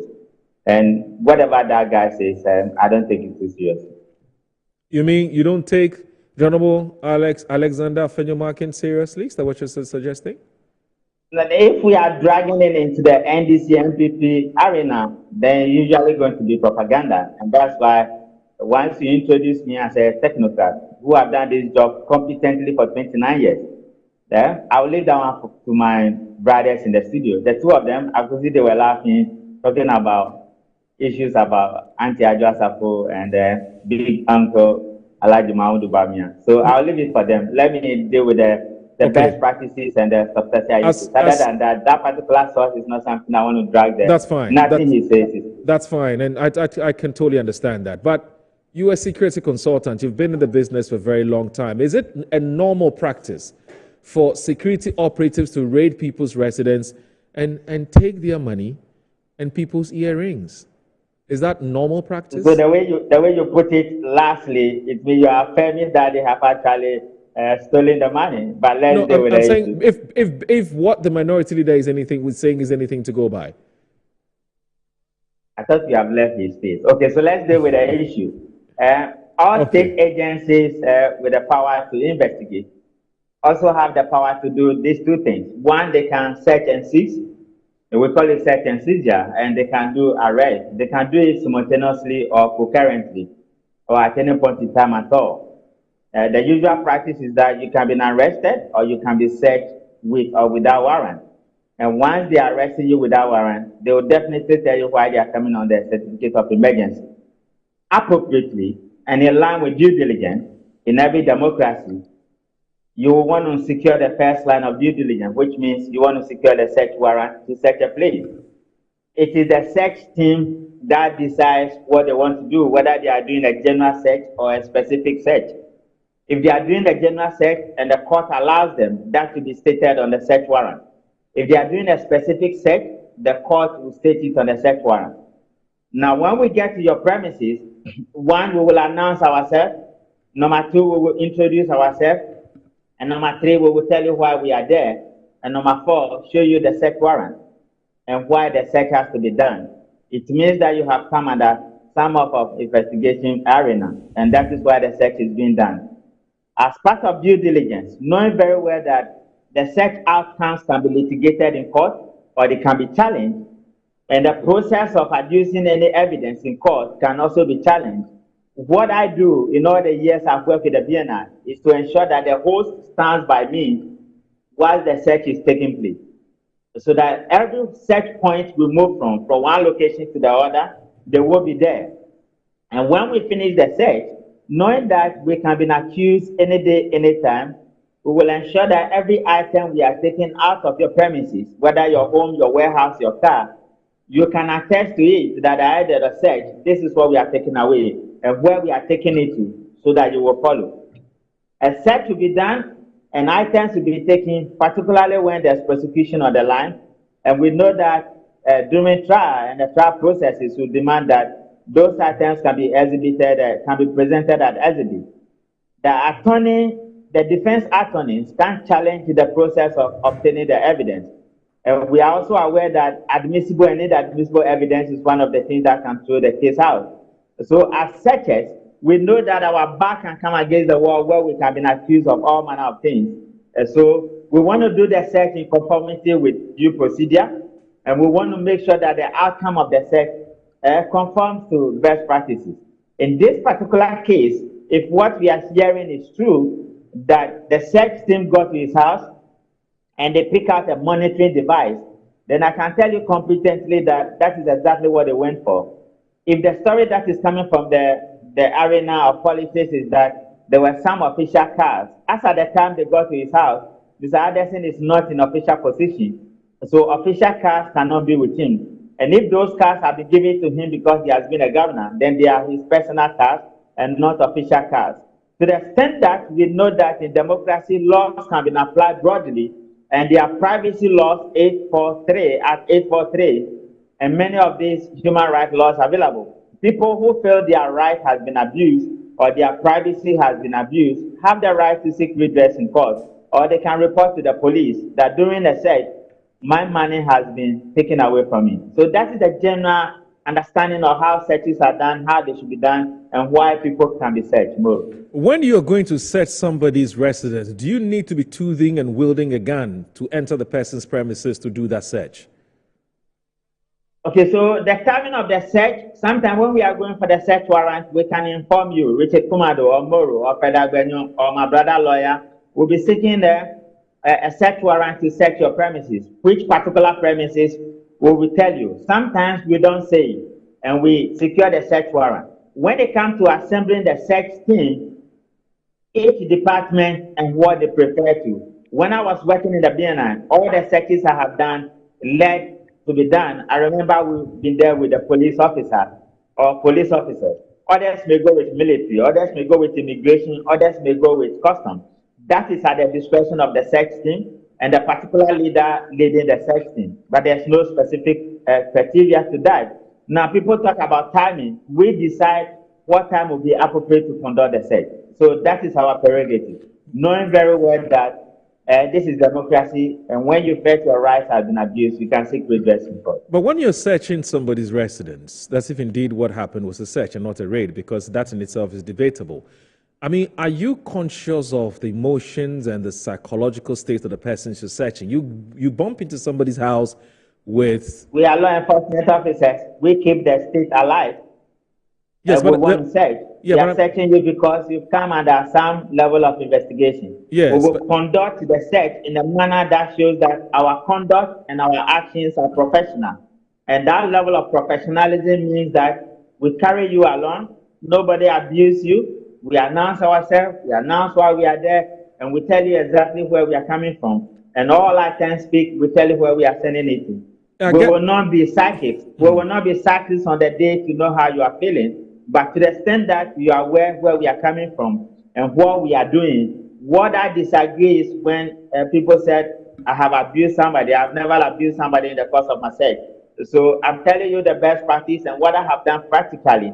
We will not abuse anybody we are searching. And this is the governor for Bank of Ghana. They know exactly who they are searching. And I don't think they will abuse him. In any case, if he felt he has been abused, he can seek redress in court.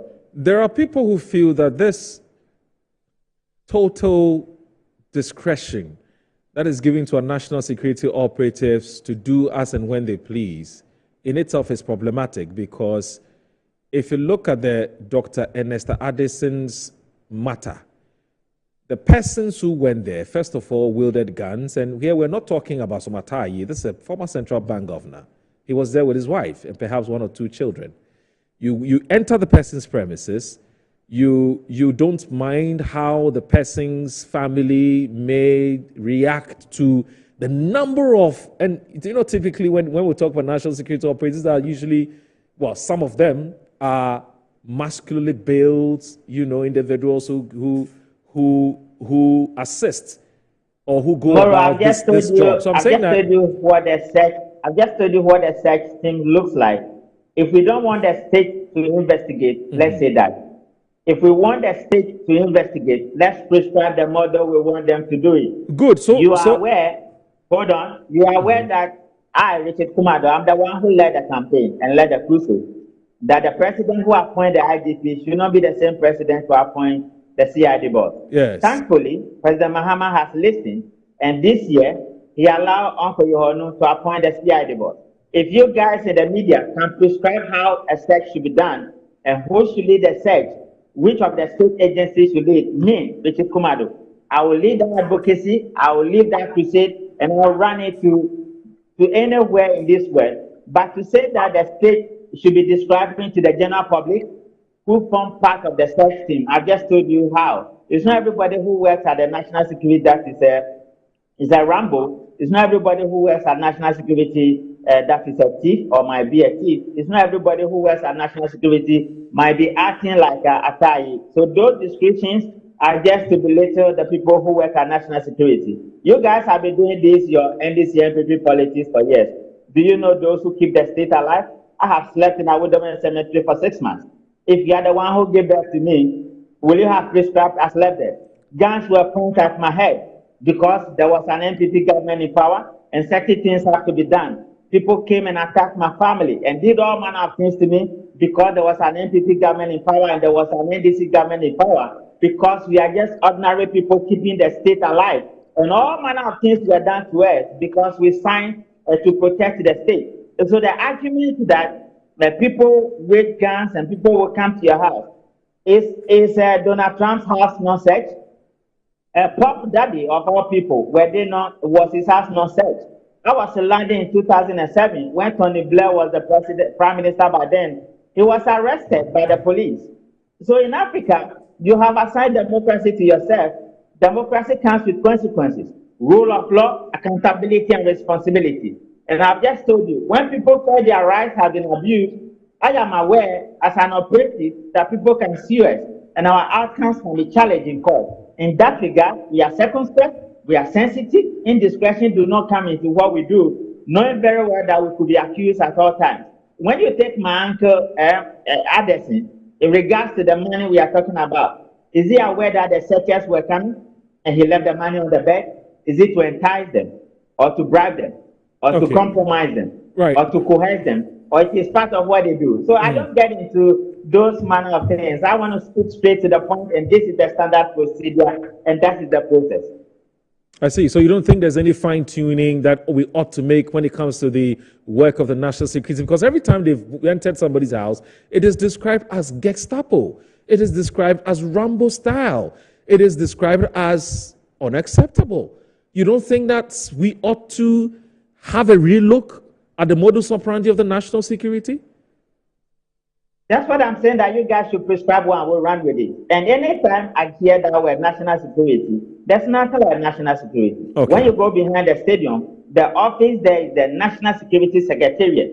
So we say that operatives from the National Security Secretariat did A, B, C, D. So when we are talking of national security, then we the professionals to ask, which of the national security council institutions? Is it the BNI? Is it Immigration? Is it Bank of Ghana? Is it Attorney General? And many of those ones. I'm saying that to the extent that you are saying that the general public is complaining about the modus operandi. Come on, you guys prescribe one. Me, Richard Kumado. You know me already. I wouldn't condone any wrongdoing. I will lead the advocacy. Yes. I will lead the crusade, and I will run it. But to say that the state do not have the power to investigate, which arrest and search is part of it, it is problematic. If you remember, my understanding is that the former Minister of Finance and the former Lands Commission Minister, the former Minister for Land, has been arrested, charged, and granted bail by the BNI. And that do not make noise. You mean the NIB? You keep referring to it as BNI. You are the forefront. You have a bank. You have a bank called NIB. Are you guys not confused enough in this country that when you change the name to NIB, what we have is NIB until it is changed, sir. No, it's BNI. It's BNI. I call it BNI. That's what I know, and that's what I work. I don't speak for the NIB. But the point I'm making is that those guys are high-level professionals. They have been arrested, charged, and granted bail. We are not talking about it because it's coming from the BNI. When officers from the National Security Secretariat carries out an assignment, this is the second one that has led to some level of issues. That's why I agree with you that if we think that is problematic, prescribe it and we will run with it. And finally, Richard, let me ask you this. Finally, let's just do this quickly. Should the National Security Secretariat be a bit more engaging and explaining to us? These are secret societies. They don't talk to anybody. And that is why if you look at it, Justice Sai accepted the responsibility that he's aware of the search warrant. What he's not aware and what he will not accept responsibility for is the mode of searching, the model of searching, and how the outcome looks like. But as part of due diligence, he accepted the fact that we want to do it differently. So people should go with a search warrant. But how the search is conducted has to be in conformity with best practice. The outcome of the search can be litigated in court, and he's aware of that. So he accepted responsibility. If you look at when we changed the name from BNI to NIB, we brought a legal framework that do not help anybody. And in there, we said a minister should be assigned a responsibility. Yes. And I'm happy that you mentioned Muntaka. What the president has done, what President Mahama has done, is to assign Muntaka a responsibility to represent all national security issues. That is representation and not a minister, because the NPP will go with a minister, the NDC usually will go with a security coordinator and national security advisor. So this, in terms of governance and politics, this is the way these two parties behave themselves, and this is the way they assign their roles. But my brother, when the Pentagon, your blue gate is the Pentagon. When the Pentagon take a decision, they will not explain to you. When the facts come, they will not explain. The FBI will not explain. Who explained is the DOD, Department of Justice. That is what the Attorney General asked on behalf of the state. So probably we need to educate the general public more so that they know, because the general officer is non-existent and you wouldn't see them anywhere to come and be explaining to the general public what has happened and what did not happen. Really? You remember the issue about the monitoring in the house of Uncle Ladesi did not come to the fore until after one day. And I can tell you, having been involved in searches for all this year, they know exactly what they were searching for, and that is what they went for. Richard, it's always a pleasure talking to you. It's always a pleasure. Thank you so very much. Thank you. We appreciate it. To the two brothers in the studio. All right, then. Richard Kumado is a security consultant. He says he's slept at, what's the name, Awudome for 6 months. Can you imagine? I don't know how he survived that. 6 months he's been sleeping at Awudome Cemetery. Wow, yes. He slept there for 6 months. As part of his job? Well, I don't know what it's part of his job, but he was talking about how he was chased out with his family, and I don't know if that's why he slept there. But hey, he wouldn't even allow me to ask questions. Can you imagine? He slept there for 6 months, Awudome Cemetery. When was the last time you visited Awudome Cemetery? We go to the Medina Cemetery. Yeah, the Medina Cemetery. I think, yeah. All right, so we have just 10 minutes to do this. Just 10 minutes. Yeah, so I'll just play the 10 minutes to the two of you to do 5 minutes each. So everybody will just say what you need to say for just 5 minutes and we're done. Thank you. I'll start with you, Ishak. Okay. I might say I was very impressed with the professionalism he had displayed, especially at the beginning. When you tried to drag him to politics, he said, no, I want to. Yeah, there's a reason why he slept there for 6 months. Yes. So I like the professionalism he has displayed. Yes. And he has demonstrated some high ethical values. So kudos to him. Having said that, you see, it's actually very shameful the way we actually do things in this country. These investigations are led by this Japa. This was the very person who was going through the recent trial. We heard what was happening over there. We heard about his dismissal from the army because the army, for some reason, didn't think his level of ethics was even fit for him to be an army officer. And when where's the evidence of what he just said? Sorry? Where's the evidence of Oh, it was in court. It came out. If you look at the recent trial, he was part of the ambulance trial. He was dismissed from the army. It's a fact. It's a court case. He was not dismissed. Yes, the case came out. Yes, it came out. It was not dismissed. During the trial, we were told he was dismissed from the army. And now, this was a very Japa who led the raid on the former finance minister's house, Kenneth Oriata. That led to the majority leader, Mama Iyarga, apologizing. I mean, why do we do this to ourselves? It's like consistently doing the same thing and expecting these results. This is a classic definition of madness. Why should that be that very Japa who will lead a raid on the former governor's house? Is it that they are short of men? Or what is really the problem? If you have just apologized for this guy's activities, somewhere, as he was saying, somewhere Kenneth Oriata should have actually taken a remedy in court. And we should learn from this thing. At least we could just temporarily put him aside and use other people. Having a warrant is not enough. Having a warrant is not enough. The court expects you to execute the warrant in a professional manner. As you rightly said, he was there in the house with his wife and children. In Ghana here, for example, we don't have the right to bear arms. So you cannot just assume almost everybody has a gun.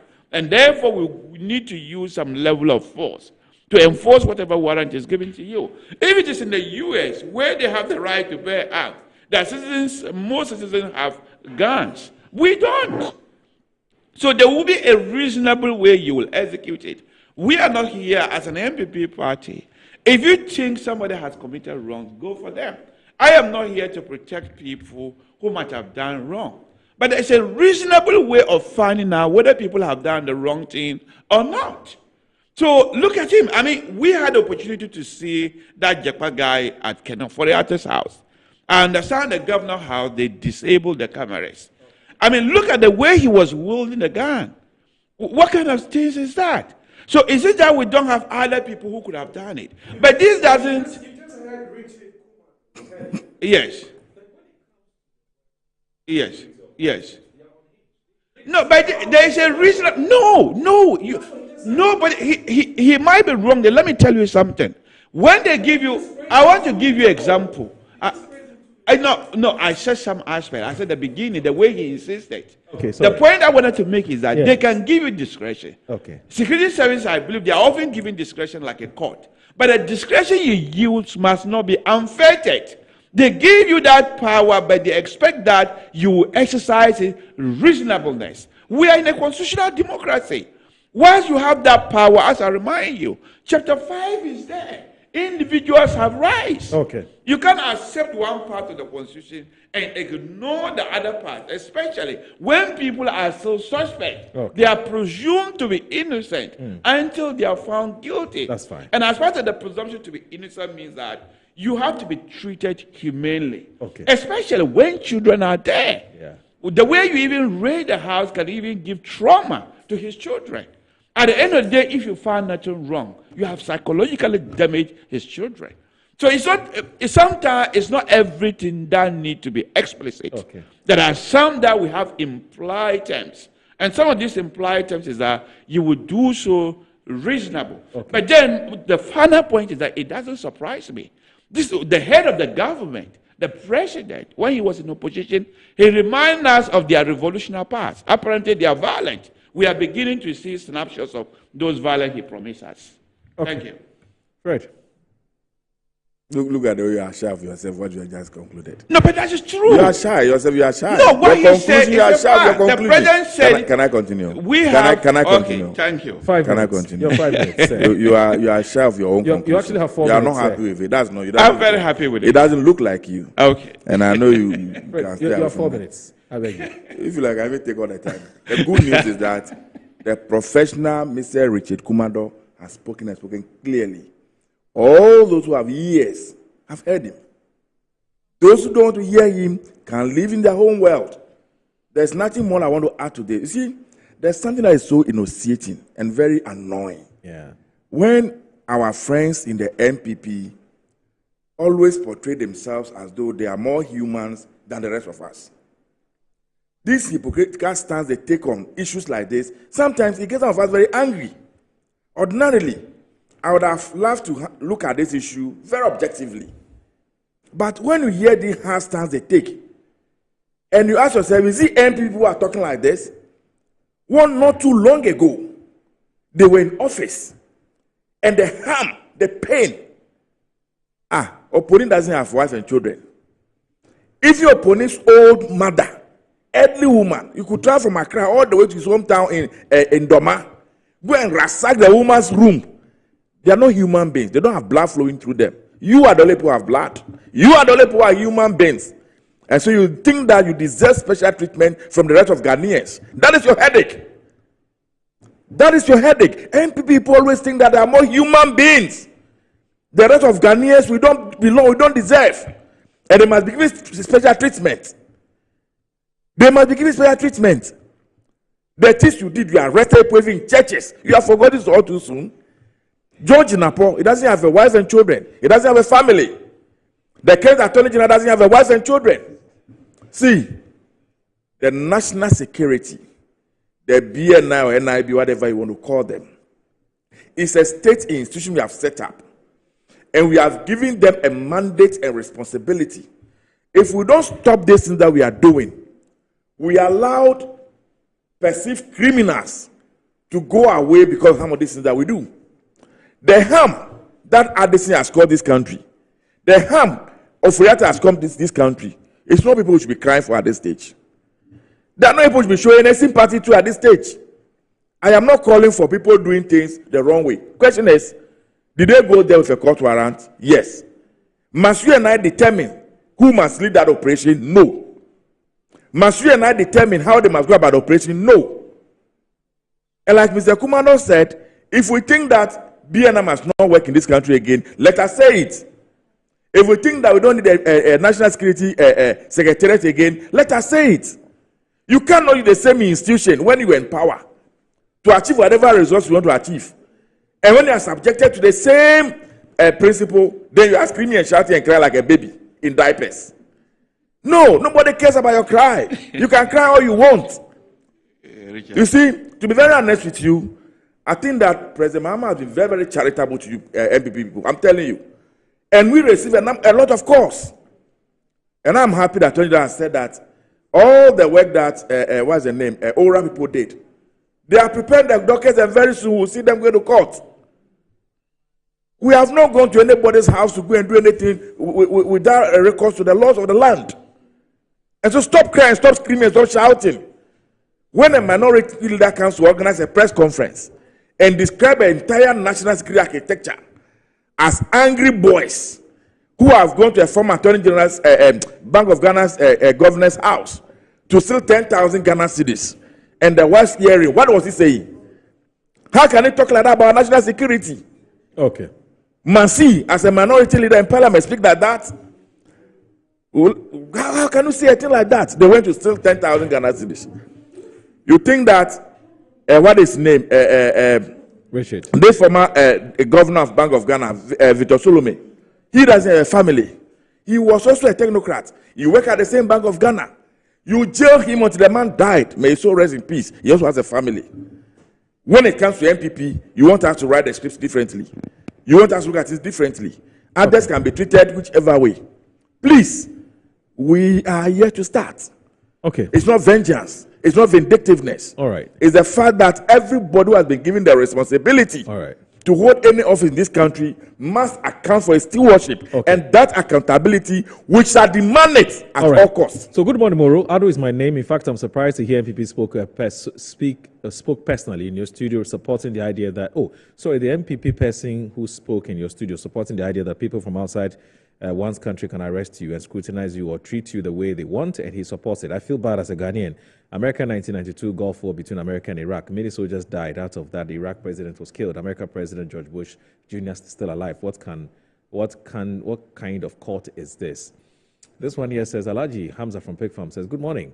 My brother, it's a fact that Afenyo Markins is doing more harm than good to the MPP party. And the earlier they realize that, the better. Afenyo Markins is doing all that he could to use his position as a minority leader to make himself relevant, because he has lost credibility and relevance in the party. Moreover, the comments used by the MPP in your studio to address President Mahama is totally understandable. He must watch his language. Oh, okay. You mean unacceptable. He must watch his language.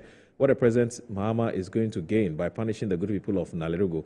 President Mahama has a responsibility to maintain law and order and to provide peace for all of us in this country as the Commander-in-Chief of the Ghana Armed Forces, and the President has a responsibility to protect life and property of the citizens, and that is what he's doing. Ghanaians have short memories. 4 months ago, Akufo-Addo and his cabal were terrorizing Ghanaians. There was culture of silence. Now that we have mouth to talk, we expect NDC to be angels overnight. Kuku from La Paz. This one here says, Bright from Abokobi says, where's the evidence of the money and the jewelry?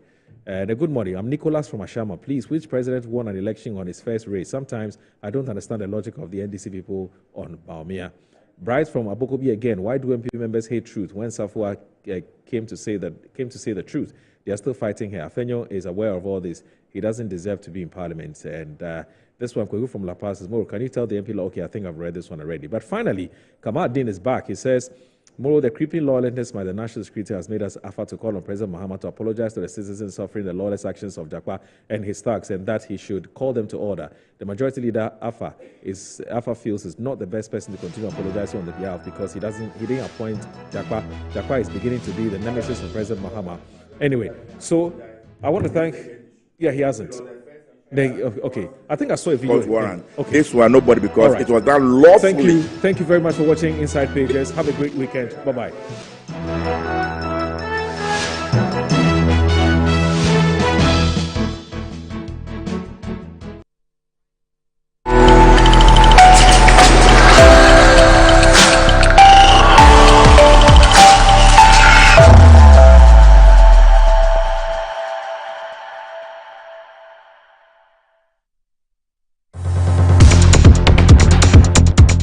More than 80% of global trade is carried by sea. Most of the products we consume daily travel through ports, making them a key link in the global supply chain. The Ghana Ports and Harbours Authority is committed to ensuring the enhancement, resilience and sustainability of port infrastructure and maritime trade. Get to know which vessel is bringing your goods, how much duty you are required to pay, and how quickly you can clear your goods from the ports of Ghana. We ask the relevant questions and elicit responses from the appropriate authorities. We interact with you via our social media platforms and put your queries across to the expert. Iron Pot shows